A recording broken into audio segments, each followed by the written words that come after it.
മുഖാമുഖത്തിൽ ഞാനിവിടെ വന്നത് എന്റെ കൃഷികാര്യങ്ങളിൽ ഈ പ്രാവശ്യം ഉണ്ടായ നഷ്ടം എനിക്കൊന്ന് അതിലെന്തെങ്കിലും ഒരു പരിഹാരം കാണുമെന്നുള്ള ആ ഒരു ഉദ്ദേശത്തോടു കൂടിയാണ് ഞാൻ ഇവിടെ വന്നത്.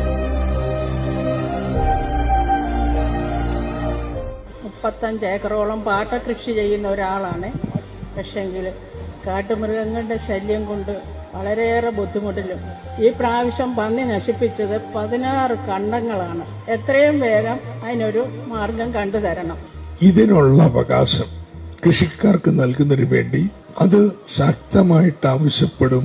ഉത്തരാഖണ്ഡിലുണ്ട്, അത് കേരളത്തിലും വാങ്ങും, അതാണ് ഉറപ്പ്. എന്നിട്ട് വെടിവെപ്പാരനെ അന്വേഷിച്ചൊറ്റക്ക് നടക്കണ്ട, നമുക്ക് കൂട്ടായിട്ട് കണ്ടെത്താന്ന് അതിന് ആളെ ഏർപ്പാട് ചെയ്യാന്ന് അതിന് പരിഹാരം കാണാം. കഴിഞ്ഞപ്പോഴത്തേക്ക് മനസ്സിന് ഏതാണ്ടോ എന്റെ ഒരു ഭാരം ഇറങ്ങിപ്പോയത് പോണൊക്കെ എനിക്ക് തോന്നുന്നുണ്ട്.